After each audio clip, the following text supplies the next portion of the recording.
All right, let's get started. Hey everybody, thanks for joining. I know this wasn't on the official agenda. This was kind of a last-minute addition to the schedule today. So my name is Magnus. I'm head of product at Blocksense. We're a programmable decentralized Oracle network, but we also have a programming languages team within the company that's actually contributing to the Noir language and also building out some of the developer ecosystem around it, some of the developer tooling. Full disclosure, I'm playing substitute teacher today. So you may have heard me say I'm head of product. I'm not an engineer by trade. And this was going to be our head of engineering, Stan, doing the presentation today, but his flight isn't landing till tonight. Luckily, he's recorded some videos for us, so I will be relying on those partially, just so that you can get all of the technical information you might want. And we also have a Telegram group set up, so afterwards, if you have any questions that I can't answer, then you can join that group, and our engineering team will be happy to assist. But yeah, so the title of today's workshop is Squash All the Bugs with Omniscience and Formal Verification. So quick show of hands, who here knows what an omniscient debugger is? Kind of? Okay. Formal verification? Any familiarity with this? More? All right.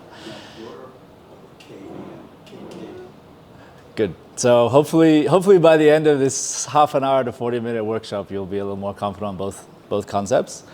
But just kind of as a primer, so omniscient debuggers, so the team has actually built out a time-traveling debugger, and that's what omniscient refers to. It's a class of debugger that records all the variable assignments in code and then is able to basically replicate both forward and backwards what the code did. And that's kind of like the big advantage of Code Tracer, which is our debugger, is you can actually go forwards and backwards in time and flawlessly replicate what happened, but you can also share that with anyone, kind of like sharing a URL, and they can also see how the code was executed and anything that happened. And then formal verification, I think like more people are probably familiar with this concept. It's essentially the practice of using mathematical methods to formally prove that a system works correctly under any kind of input that is permitted in that system. And this is kind of, it's been around for quite some time, and it's recently started to grow in traction more with a lot of adoption from the likes of Microsoft. And we actually have extended Microsoft's open source framework called Verus for formal verification.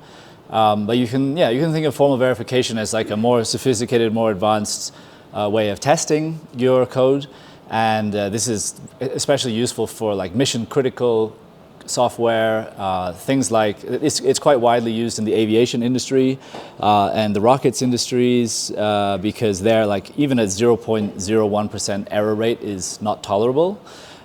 Similarly, if you think of all the billions of dollars that currently are, and even more so that will be in the future, secured by zero knowledge systems. Similarly, like you cannot tolerate any kind of incorrectness in the code, but zero knowledge is kind of notoriously difficult field for people to grasp, and you shouldn't have to be a mathematician to be able to work with it securely. And so that's kind of the thesis behind why we've gone ahead and invested in formal verification at Blocksense. So there's actually studies that have been done recently that showed, so Microsoft, like I said, developed Verus, open source framework. They used it on Azure and found that it reduced the critical bugs by 30% more than just testing did. It was actually like a lot more extensive, but it didn't increase the development time. So yeah, it's kind of, as I say, like it's growing in traction these days, and the real challenge is to make it like less clunky and faster to work with, and that's where sort of modular formal verification comes in, where you don't try and prove an entire system, but you can kind of like prove components at a time. So yeah, with that, just a quick background, just to take a step back. So as I mentioned briefly, Blocksense is an Oracle network. So we came out of A16Z's accelerator, crypto accelerator last fall. and currently on 30 plus EVMs, with the plan to be cross-chain, so we'll be on every chain, hopefully by end of year. Next coming is like SVM, then MoveVM, and so on. And what Blocksense does a little bit differently from other Oracle networks is it's actually secured off-chain. So like the consensus that runs Blocksense network is secured off-chain using a kind of like a ZK rollup architecture. And so what happens is the Blocksense is its own network, and the operators that run that network will vote on the result of different tasks. So it could be price feeds for DeFi lending and perpetuals protocols, but it could also be any kind of arbitrary IO, so inference, AI inference, or other kind of compute tasks. Essentially, those get run through the network of operators, and we reward, the network rewards the operators that vote with the majority, and it slashes those that do not vote with the majority. And this way, we're able to reach what's called a Schelling point, so like a natural kind of point of agreement between players in a system that cannot communicate.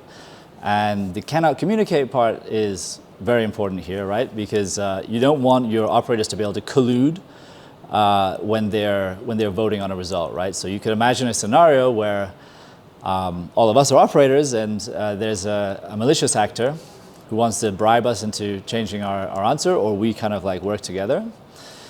And if that happens, then obviously the network becomes very susceptible to an attack. So this is where the ZK comes in. We actually perform all of that computation off-chain and then verify it on-chain with ZK snarks. And this way we're able to like keep the identities of the operators and their votes completely anonymous, which then makes it much harder to bribe the network. So that's kind of like why we are using ZK at Blocksense. And in our journey, we've actually been working with the Aztec team on Noir for over a year. We started with building the front end, and more recently contributed the Plonky 2 backend for Noir. So Noir ships with the backend proving system called Barenberg. Plonky 2 has kind of gained in prominence as like a faster proving system, more performant. And so that's available in our fork of Noir, which we keep synced with upstream Noir. And kind of from there, we noticed like some room for improvement in different areas, and this is where the formal verification and code tracer IDE for Noir came to be. So I'm going to stop yabbering about things that I'm familiar with, and I'm going to let the video that my colleague, our head of engineering, Stan, put together, do the talking now, and give you some more insight into formal verification, how we do it with Noir Blocksense. Hello and welcome to this video about the Noir compiler contributions that the Blocksense team have done over the past year. So what you see on my screen is the noir.blocksense.network website, which summarizes all of these contributions, but I will actually be showing you my local build because there's an extra section there that should be live by the time you watch this video. We have three main contributions. One is the Noir formal verification effort, the Noir Plonky 2 backend, and the Noir tracer. I'll start actually with the second one, the Noir Plonky 2 backend, because it also has instructions about how to build the software. So if you open this page, the Noir Plonky 2 backend, there is some information about what is Plonky 2 and what is Noir, and specifically what we've built here is a compiler backend that translates Noir programs into the Plonky 2 proving system so that people can benefit from that proving system rather than using the standard Barenberg proving engine that comes with Noir. This is just an alternative. We're not claiming that it's better or worse, but we wanted to see how it would perform, so this is why we built this. In the Getting Started section, you can see that step 0 is to install some dependencies. Specifically, you need the Nix package manager and therenv. So the Nix package manager you can install with the official installation guide. Either a multi-user or single-user installation should work on your machine, and that should work for anything that is POSIX compliant, including Mac OS. Once you have the Nix package manager, you need to also install therenv or direnv, and that again has a standard way of installation, and there are instructions for macOS, a bunch of Linux distributions, and even Windows, but we have not really tested that. Don't forget that once you install DIREnv, you also need to hook it into your shell, so follow these instructions, but it should be as simply as adding it to your bash rc, adding this line at the end, and opening a new terminal. Once you're set up, you can start following the instructions in our documentation, so clone our fork of the Noir programming language, and once it's done, you can build it and test that it works. So we have cloned the repo. If I enter this directory, I get the message that DIREnv is not enabled. So if I say DIREnv allow, from now on, every time I enter this directory, DIREnv in the next package manager will make sure that all the dependencies I need are installed for building the Noir compiler. Once that's done, you can skip these steps if you don't have further issues. But now I should be able to just say cargo test zkDungeon. And in a few minutes, that should compile the whole compiler and test our backend with the Noir programming language. The zkDungeon program is something we've written that is very complex and tests various features of the language. So now we see that the tests have passed, and they include a few variations on this test that test not only the Plonky2 backend, but a few other things as well. But you don't need to worry about this as well. The important thing is that now we know that the compiler is working, so we can write a program ourselves. Let's use the Nargo CLI, which again is installed thanks to DIREnv and the Linux package manager. And if you just say Nargo new and the program name, it's going to create a new project for you. Now we need to enter this directory. And let's copy this in the text of the program. So now this is just a program that asserts that we know a private divider of a public number. If we run nargo check, that should also generate our prover toml file. Again, these are features that come from upstream Noir, so nothing new here, but we just show you that we use the same process as normal Noir when writing programs. Let's now see what the prover toml contains. It contains empty inputs, so let's replace those with the following inputs: a big public number x and a smaller private number y that divides x. So at this stage, if we issue nargo proof, that is going to trigger the Plonky2 backend. In upstream Noir, the nargo proof command was removed, so there are extra steps needed to generate the proof and then verify it. But we've brought it back because we feel that this is more convenient. We don't see any error messages. This note here is something we've added just as a reminder in development, but because there are no error messages, that means the nargo proof succeeded. The last step is to run nargo verify. So nargo verify is going to perform a verification of the zero knowledge program that we just generated a proof for. And again, if there are no extra messages, that means that the verification succeeded. And the proof is actually stored in proofs, my program proof, and it contains a very big number. If we remove this proof, we can see that the proving of the program can also fail. So let's paste the same input, but change the second number to something that does not divide the first number. Now, I press Ctrl D, by the way, to stop cat. Now, if I say nargo proof, we're going to see an error message which says that we failed to assert this constraint.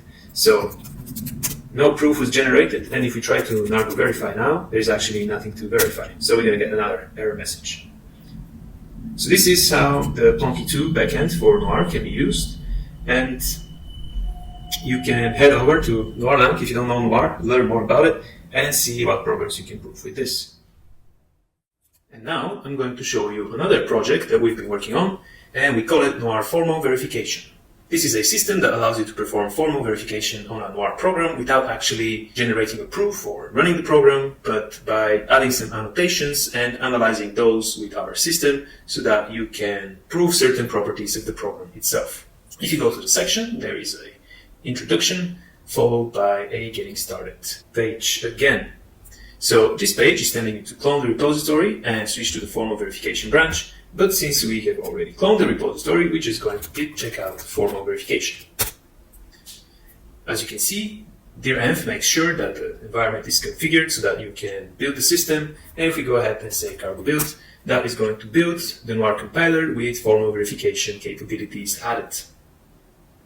Now that the system is built, you can skip all of these steps. Now, for you, depending on your system, you might do some different things. But as you saw, we managed to build the system, so now we can go ahead and run it. So let's create a new project in the standard way and enter this directory.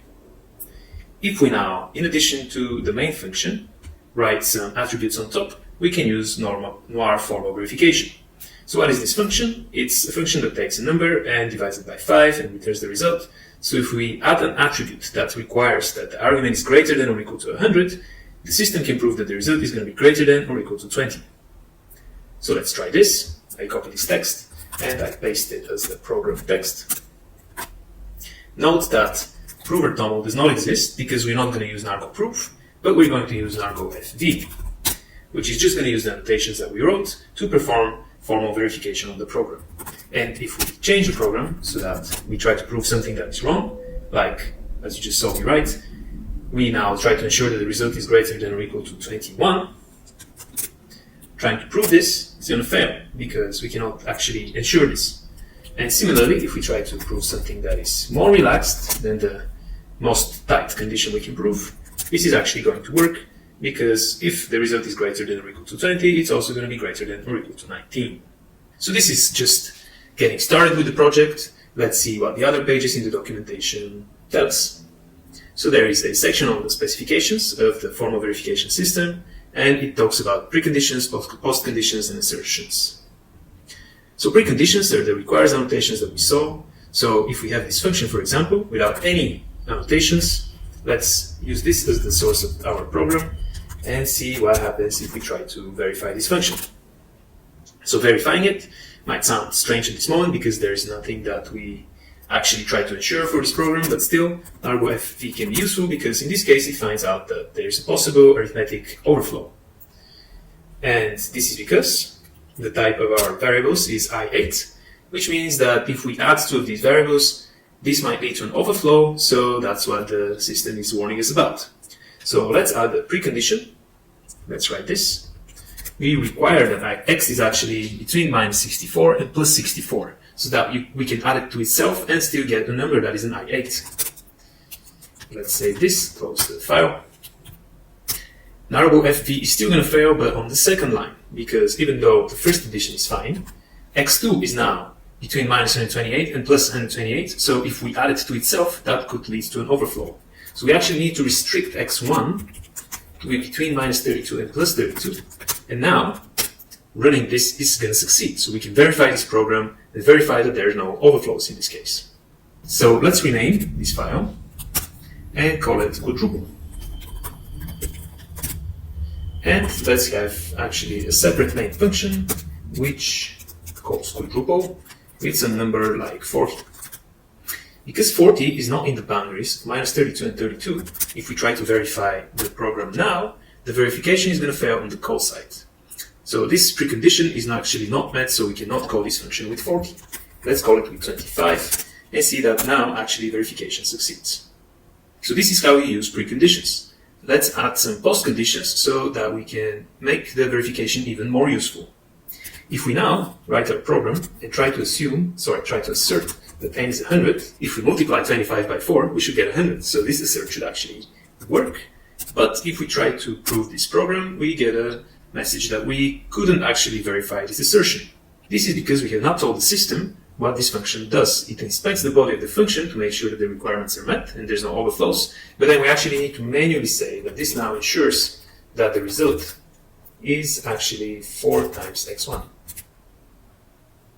As you can see here. With this additional annotation, running nargo fv succeeds and we can prove that this program is formally valid. The documentation talks further about modular verification, which I encourage you to read, and finally says that assert in our programs is translated to the assert in the SMT Z3 solver that is used underneath to power all of this. So That's why we could write an assert in our program, and that takes part of the formal proof that is performed. If we continue with the documentation, it talks further about quantifiers. This is a very interesting feature that we have implemented, and it allows us to call universal and existential quantifiers. So we could write a program like this. What this program does is it says that if we require that each of the elements of an array is a power of 2, then we can ensure that the result is of power of 2 if the result is the middle element. We can write this in a different way. Actually, let me show you that this works. First of all, verification succeeds. So instead of writing this one by one, it can become tedious if we have 10 or 100 elements. We can actually use a universal quantifier and say that we require that for all I, within some bounds, that is power of 2 for r of I holds. So this is another way to write the same program, and we can see that it still works. And this would work even if we have 300 elements. And the 149th element, which is the middle one, kind of is returned by the function. Verification works for this as well, and we didn't have to write 300 lines that requires here. And finally, there is a section about the existential quantifier, which is saying that if we write our annotations in such a way that we require that the first element and the last element are a power of 2, but the middle one is not, then we can write an ensures clause that says that there exists an index for which the result is a power of 2. So let's real quick try this example.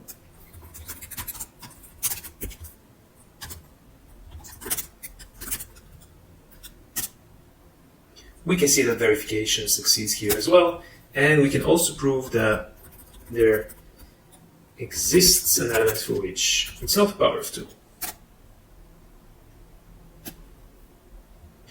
So the documentation continues with discussion about cost functions and the fact that we don't need them for NargoEdv because the language is simpler than other languages.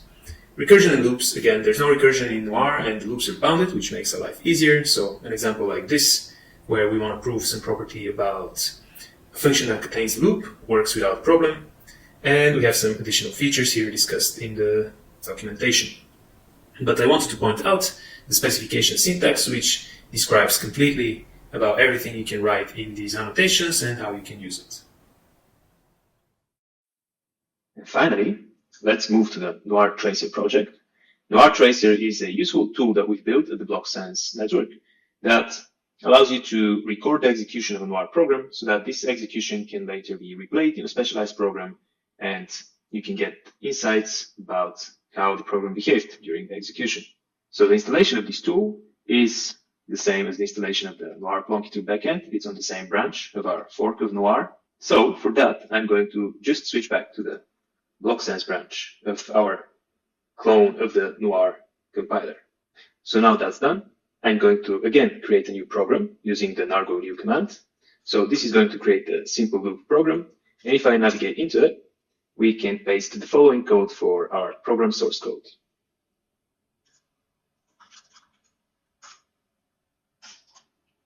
So what this program does is it takes a public input X and a private input Y and creates a new temporary variable Z that equals Y and then multiplies Z by Y 3 times.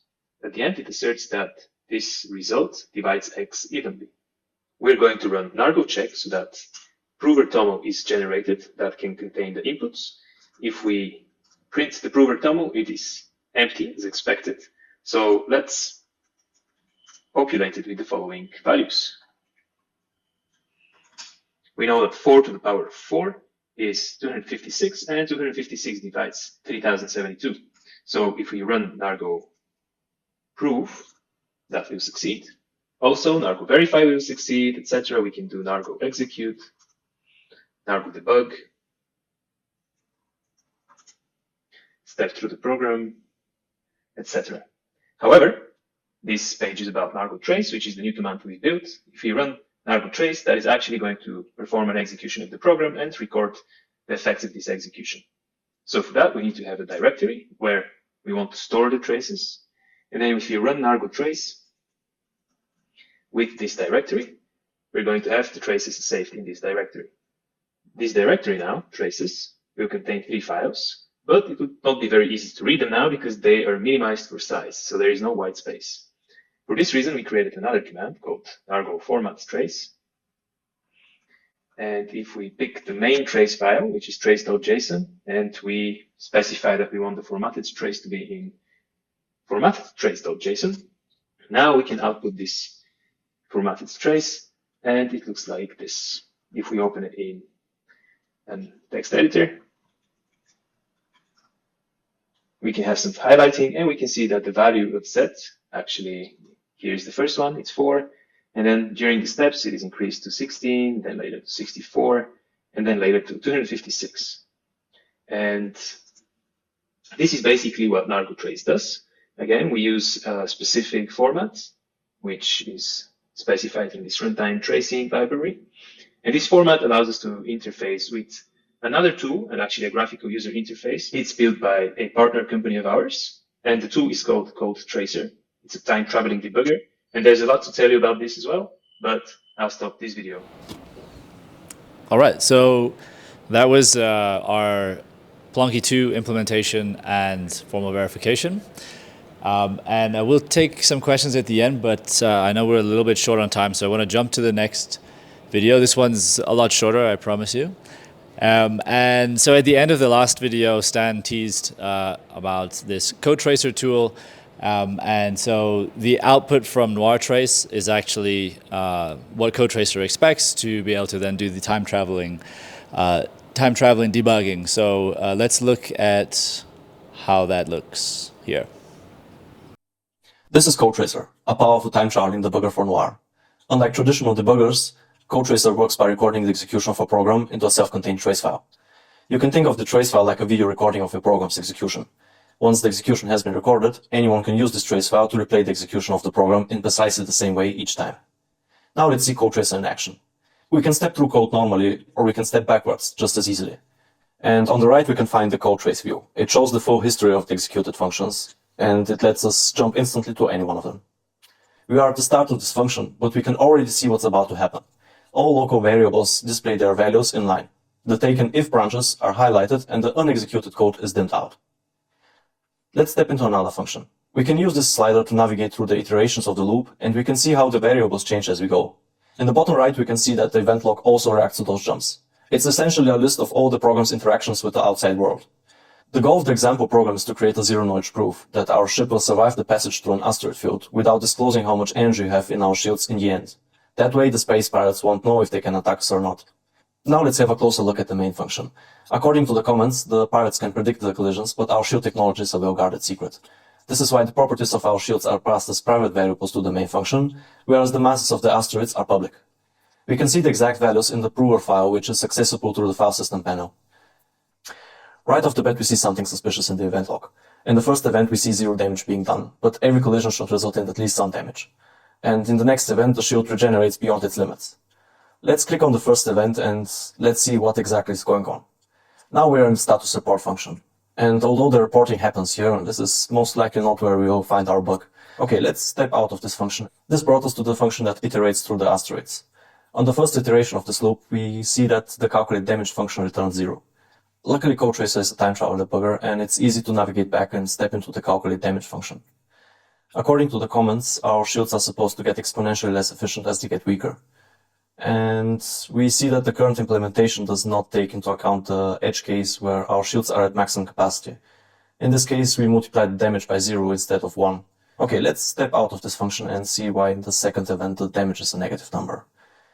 We can use the slider to step into the next iteration of the loop, and here we see that indeed the damage is a negative number. Now we can step into the damage function again, and we can see that the problem comes from the fact that the shield has exceeded its maximum capacity. And this is why in the end we multiply the damage by -10. Okay, now that we know what's wrong, let me fix this really quick by adding an if statement to handle the edge case where we are at full shields in the calculate damage function, and I'll add another if statement to the calculate shield regeneration function so that it cannot regenerate past the maximum shield capacity anymore. After we are done editing the code, we can record the program again and see if everything is working as we expect. Great success! This time the damage is not 0 and the shield does not exceed 100%. But for some reason, the assertion does not pass, and I've been told that the example in the prover file is correct. So if you take a look at the event log again, it's not immediately obvious where the problem is. And I know for sure that by the last event, the shields should have been drained completely. Luckily, we don't have to rely solely on the events from the console output. Let's step into the function where we iterate through the second asteroid cluster. First, we can check if we see something suspicious in the variable history. The damage seems to be okay. Let's take a look at the history of the remaining shields. Oh, and indeed we see a negative value appear in here as well. So to illustrate this better, we can create our own events using the trace log. After we open the trace, we can type in a command just like that and press Ctrl plus Enter. If we click on the event where the remaining shields are negative, CodeTracer will jump to that event. Now we can see that in all the events after iteration 4, the shields should have been drained, but we don't stop regenerating the shields even after that moment. To fix this issue, I will add another if statement to the calculate damage function, which will limit the damage to not be greater than the remaining shield. And since we need to have at least 1 unit of shield energy to survive the cosmic radiation, I will add another if statement to apply the regeneration only if there is at least 1 unit of energy left. Let's see if everything works as we expect. This time all assertions pass, which is a good sign, and I don't see anything suspicious in the event log. And even if you take a deeper look into the variable history, we don't see anything suspicious again. So I guess that's it for today. Feel free to join our Discord server, and if you want to support CodeTracer, you can leave a star in the GitHub repo. Links are in the description below. All right, so that's it. With the links for joining the relevant Telegram group that was mentioned earlier are here. So if you want to ask any questions to our engineers, just take the very first QR code at the top left there. The next one is our Blocksense docs. For Noir formal verification docs that Stan took you through in the first video, check the second QR code down, second row down. And then finally, for CodeTracer, this QR code will take you to the Discord channel. And CodeTracer will be going live for a public release this Friday. So be sure to join the Discord and stay up to date on the latest there. Thank you. Any questions? Yeah, please go ahead. What led you to just going from Oracle development to go to start developing infrastructure?